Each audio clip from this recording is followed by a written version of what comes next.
Bagaimana kita dalam mengendalikan atau menjaga gulma di tanaman menghasilkan.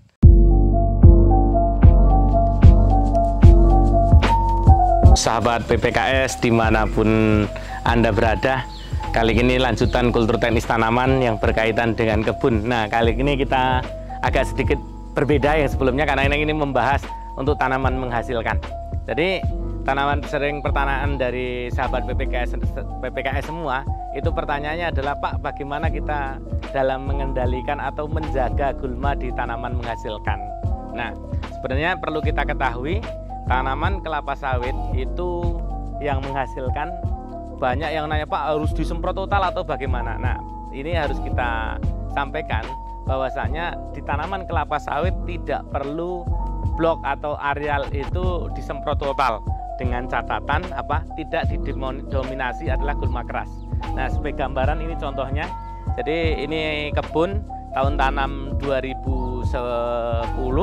Jadi kondisi yang bersih hanya di piringan pohon, ini piringan pohon, kemudian sama di pasar pikulnya. Kebetulan ini 2 jalur karena diambil sama ini, langsung kendaraan diambil dari pohon ke pohon, tanaman karena buahnya. Nah, kemudian selain piringan pohon, apalagi yang diizinkan piringan pohon itu selebar, karena ini pikul jadi selebar 2 meter keluar, 2 meter ke dalam maksudnya. Jadi ini harus kondisi bersih, bebas dari gulma. Karena apa? Yang pertama adalah jadi tempat letak pupuk.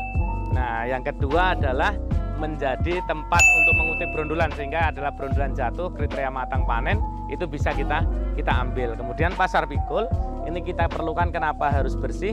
Nah, ini untuk memastikan tidak ada lagi berundulan yang jatuh di pasar pikul juga, dan untuk memudahkan angkong untuk mengambil apabila bapak-bapak para sahabat PPKS yang menggunakan angkong. Tapi kalau ini menggunakan kendaraan, jadi ada 2 jalan sepeda. Jadi lebarnya itu tidak lebih dari 1,2 meter yang namanya pasar pikul.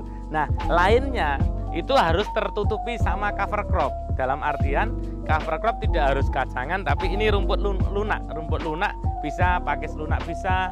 Kemudian di gawangan mati juga tertumpuk sama pelepah kelapa sawit yang sudah dipotong. Kenapa seperti itu? Karena apa? Tanaman kelapa sawit itu membutuhkan air. Jadi ekuivalen dengan kalau tanaman menghasilkan itu 5 mm per hari.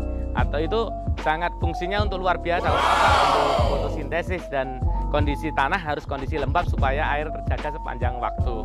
Yang kedua, banyak mikrobia yang ada di tanah, dan itu harus kita jaga. Ada cacing tanah yang itu tugasnya sangat bagus untuk meningkatkan aerasi juga di dalam tanah itu sendiri. Kemudian biasanya tanaman-tanaman menghasilkan ini, kalau pertanyaan yang selanjutnya adalah boleh nggak disemprot? Nah, itu jawabannya boleh. Jadi tanaman menghasilkan ini boleh piringan pohonnya disemprot, hanya rotasinya sebaiknya tidak lebih dari 3 kali dalam setahun. Biasanya 4 bulan sekali kita semprot piringannya dengan dosis yang sangat ringan saja, supaya tidak semuanya mati, tapi setidaknya untuk menabur pupuk itu bisa baik. Kedua, kalau ada gulma keras seperti Dicranopteris linearis atau pakas kawat, itu ya kita harus habiskan, kan gitu. Nah, untuk jenis herbisidanya sekarang sudah banyak herbisida yang ramah terhadap lingkungan, dan mana itu yang bisa kita gunakan untuk pengendalian gulma. Nephrolepis biserata yang ada yang tertanam secara alami di pohon, karena ini tanaman sudah 12 tahun, jadi sudah tumbuh dia seperti ini. Nah, ini harus dikendalikan tidak. Jadi ini manfaatnya sangat luar biasa untuk tanaman kelapa sawit. Yang pertama adalah dia untuk menjaga kelembapan dari pohonnya supaya tidak mudah kering, baik itu di bawah maupun di pohon itu sendiri. Yang kedua adalah banyak musuh alami yang tinggal di rumput-rumput lunak ataupun di Nephrolepis, sehingga musuh alami UPDKS atau ulat pemakan daun kelapa sawit ini harus kita jaga supaya sudah terjadi ini rantai makanan yang seimbang di alam, sehingga nantinya tidak ada outbreak dari serangan ulat pemakan daun kelapa sawit, baik ulat api maupun ulat kantong.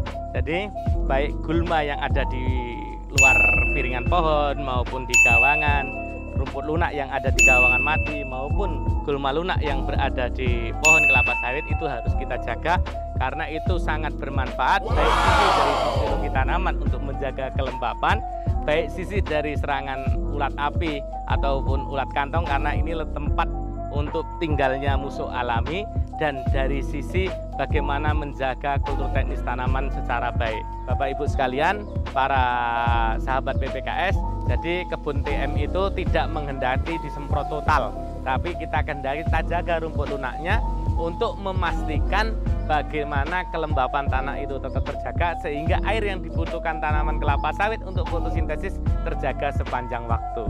Terima kasih para sahabat PPKS, semoga sharing ini bisa bermanfaat untuk kita semua, dan tentunya sasaran kita untuk berkebun kelapa sawit bagaimana tanaman sehat dan produksinya tinggi. Terima kasih. Assalamualaikum warahmatullahi wabarakatuh.